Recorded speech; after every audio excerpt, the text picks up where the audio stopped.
j'ai tout dit. Le bon berger. Voilà ce que dit la parole de Dieu. La parole de Dieu. Parfois on dit, le pasteur il a prêché. Je dis, je prêche pas moi. Je prêche ce qui est écrit. Voici ce que dit la parole de Dieu. Je connais mes brebis et elles me connaissent. C'est tellement simple qu'on ne va pas essayer de compliquer. C'est tellement simple. Sur la croix, à la dernière minute, c'est vrai, il ne faut pas attendre la dernière minute pour crier en sa direction. Non, avant. Mais des fois, nous sommes peut-être passés à côté. Et le temps est venu que nous voilà sur la croix. Il est sur la croix.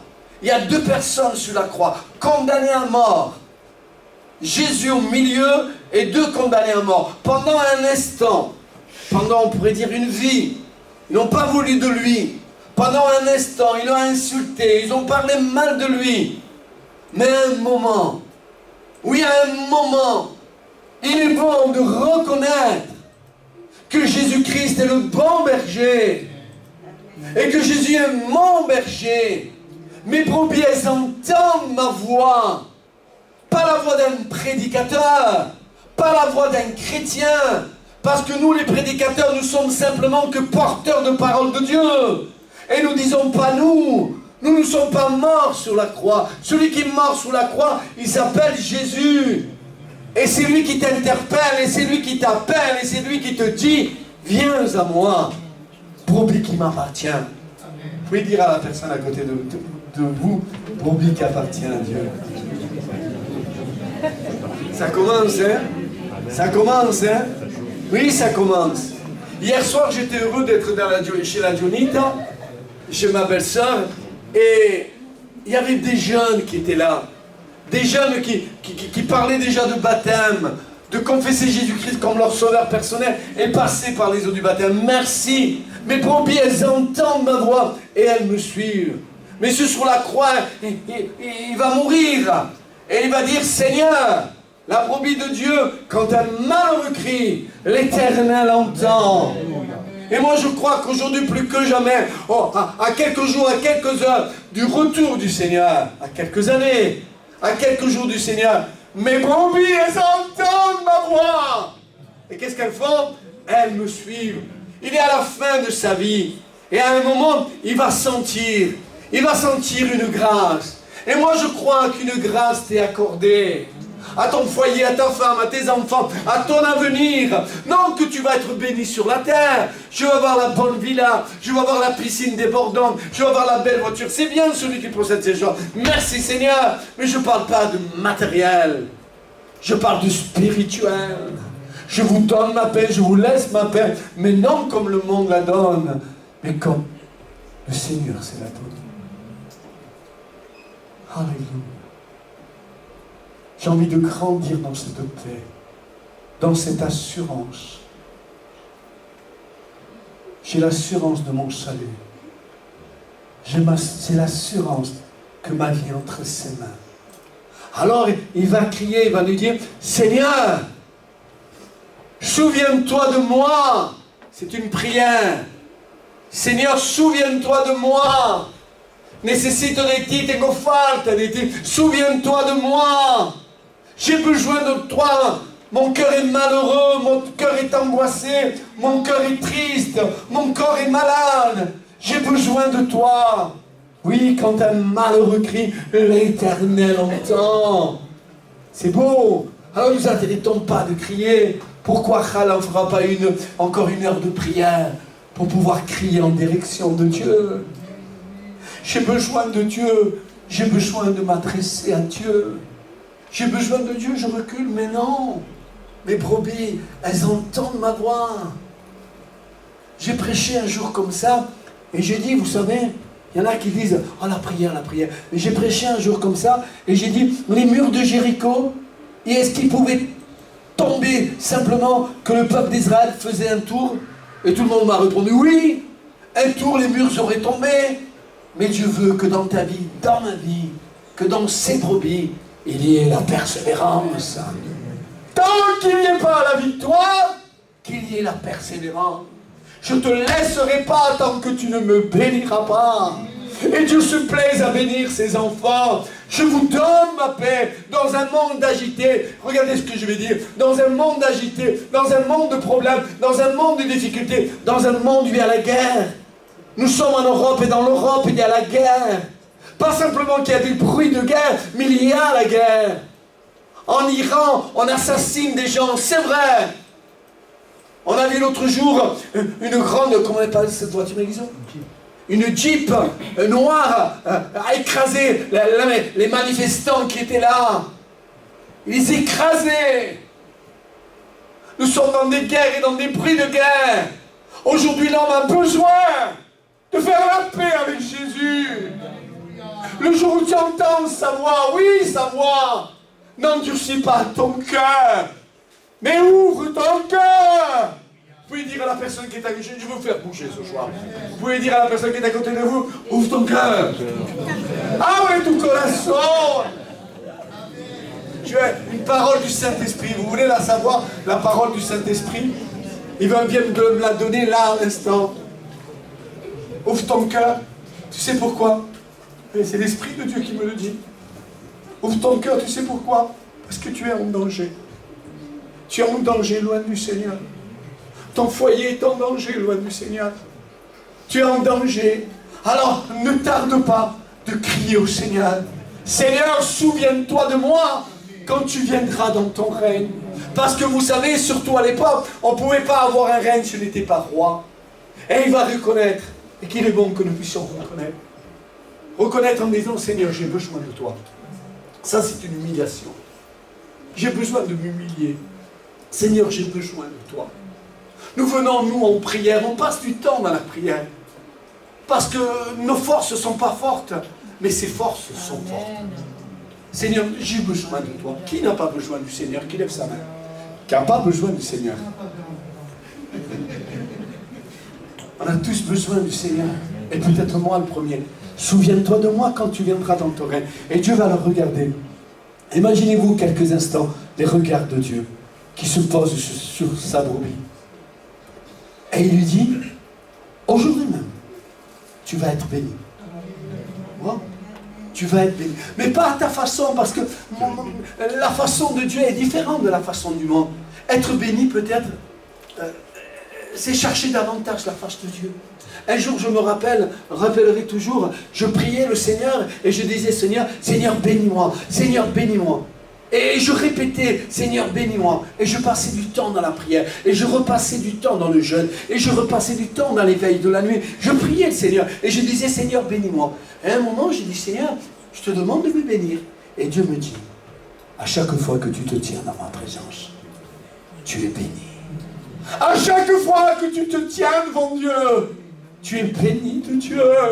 Tu es béni de Dieu. Malgré que parfois les hommes te repoussent, malgré que les hommes te font mal, c'est les hommes, mais pas Dieu. Aujourd'hui, même, tu seras avec moi au paradis. Quelle puissance Jésus a. Il est bon que Jésus soit de notre côté. Qu'il est bon que Jésus soit de notre côté. Alors une femme un jour, son mari n'est pas là, il a dû partir dans le ciel. Et il amène son fils unique au cimetière. Ça descendait au cimetière. Et Jésus montait. Et ils vont se croiser la mort et la vie. Parce que la mort était là et Jésus était la vie. Ne crois pas que Jésus est quelque chose qui est mort. Jésus-Christ est quelque chose qui est vivant.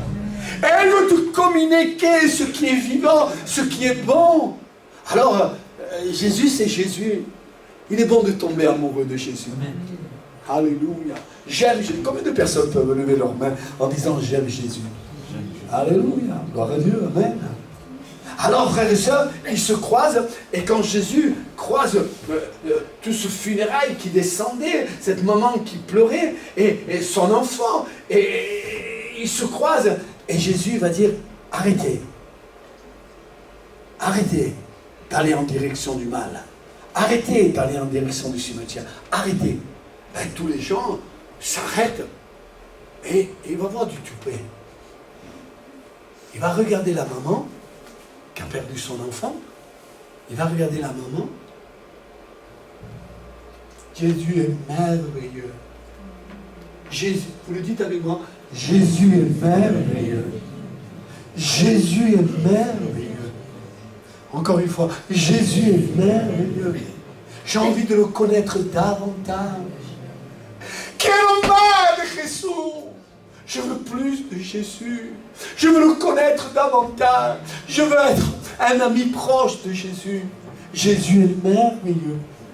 Alors, il arrête tout cela et il regarde la mère qui a perdu son enfant et il lui dit comme ça, femme, ne pleure plus. Waouh! Qu'est-ce que tu dis, Jésus? Regarde la maman qui est en train de pleurer son enfant et il lui dit, ne pleure plus.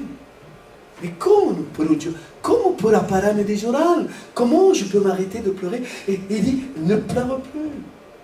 J'ai vu en toi que tu es la brebis de Dieu. Et parce que tu es la brebis de Dieu, il prie pour l'enfant qui est mort et l'enfant ressuscite. On applaudit le Seigneur, s'il vous plaît. Il ressuscite. Il est guéri, il est béni. Alléluia. Oh, que c'est merveilleux. Jésus est merveilleux. Jésus est merveilleux. Et je veux que ce merveilleux vienne habiter mon cœur. Vienne habiter mon foyer. Oh, viens habiter ma vie. Le bon berger donne sa vie pour ses brebis. Mes brebis, elles entendent ma voix et elles me suivent. Et est arrivé un homme, je vais terminer. Il est arrivé un homme, il était dans la ville sainte, c'est-à-dire la ville de Jérusalem, en Israël. La ville de Jérusalem est la capitale du pays d'Israël. Et il va descendre de Jérusalem à Jéricho. Mais pourtant, il a la brebis de Dieu. Je le crois de tout mon cœur. Il est la brebis de Dieu. Ce qui t'arrive parfois, c'est parce que tu t'éloignes de Dieu.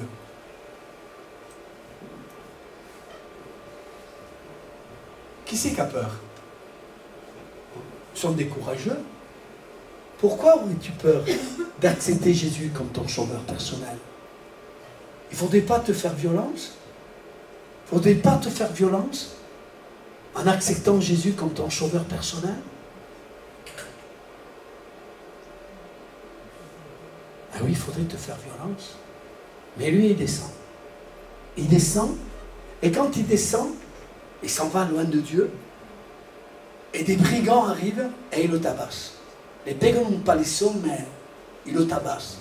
Ils le laissent, parce qu'ils n'avaient pas l'autorisation de Dieu, de le tuer, et ils le laissent à demi-mort. Et Jésus, à un moment, il est à demi-mort, et Jésus passe par là.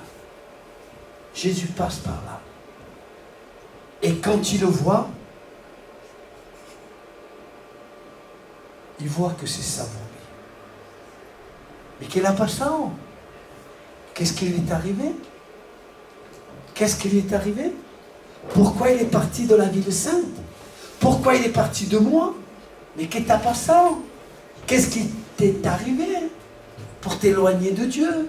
Pour t'éloigner non de la mort, pour t'éloigner de la vie. Pourquoi? Il le voit à demi-mort. Et là, il va le juger, le critiquer, le calomnier, le pointer du doigt. Et s'éloigner de moi. Il ne va pas parler comme ça, il n'est pas un homme. Il est le Fils de Dieu. Il va le regarder avec beaucoup de compassion, avec beaucoup d'amour, parce qu'il reconnaît qu'il est la brebis de Dieu. Oh, vous savez, chacun de nous, et moi le premier, ça nous arrive de faire des faux pas. Ça nous arrive. Mais Jésus-Christ est toujours là pour nous rattraper dans nos faux pas. Alors, frères et sœurs, il le regarde, il le monte dans sa monture, il le mène à l'hôtellerie, et il est soigné. Tu as besoin de te soigner. Quoi, Seigneur René? Tu as besoin de faire effort. Qui ressent qu'il faut qu'il fasse un effort? Je vais aller fort ce soir. Dans l'effort, je vais aller fort. Qui ressent qu'il faut qu'il fasse effort en direction du Seigneur? Je ne veux pas te dire lève ta main. Non. Mais je veux dire approche-toi. C'est plus difficile. N'attends pas les autres qui le fassent. Mais toi qui ressens dans ton cœur que tu as besoin. Alléluia. Tu as besoin, je vais prier pour toutes les personnes qui vont s'approcher. Amen. besoin de crier en direction du Seigneur. Besoin de decir, tengo falta de ti, Seigneur. Je suis peut-être à demi-mort. Je suis peut-être dans un faux pas, mais j'ai besoin de toi. Seigneur, mon Dieu, Saint-Esprit, Dieu Tout-Puissant,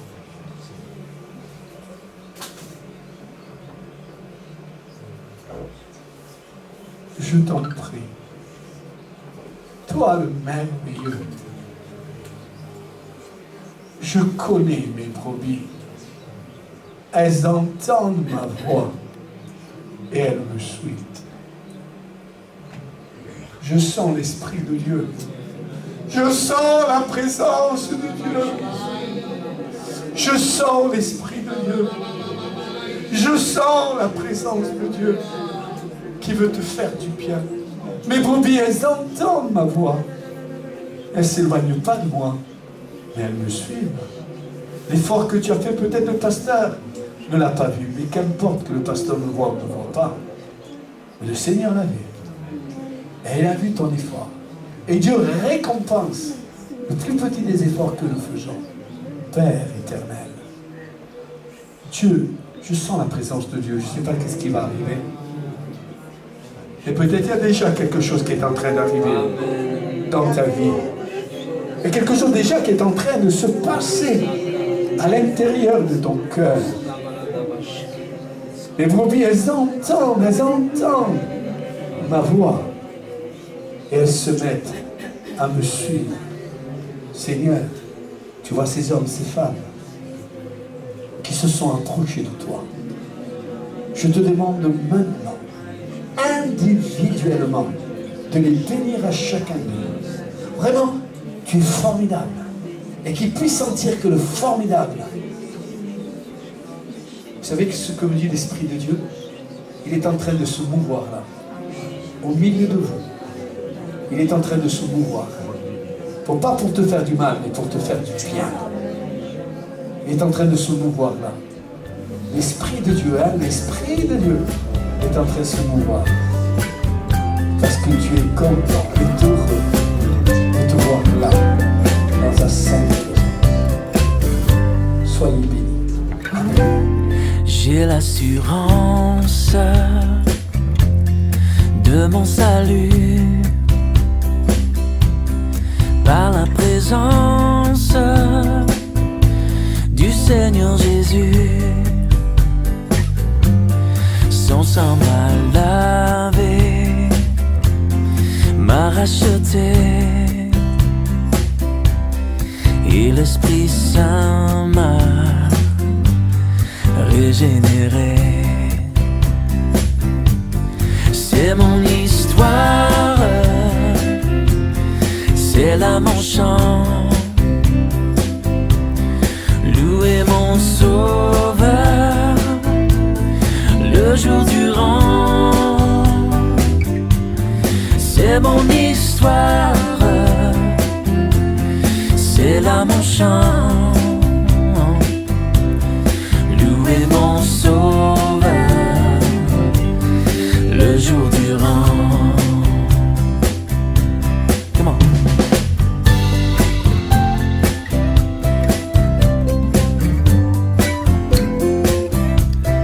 Parfait repos et parfait bonheur en toi, mon Sauveur. J'ai la paix du cœur. Je veille en attendant ton retour. Je suis comblé sûr de ton amour. C'est mon histoire, c'est là mon chant. Louez mon Sauveur le jour durant. C'est mon histoire, c'est là mon chant. Louez mon Sauveur le jour du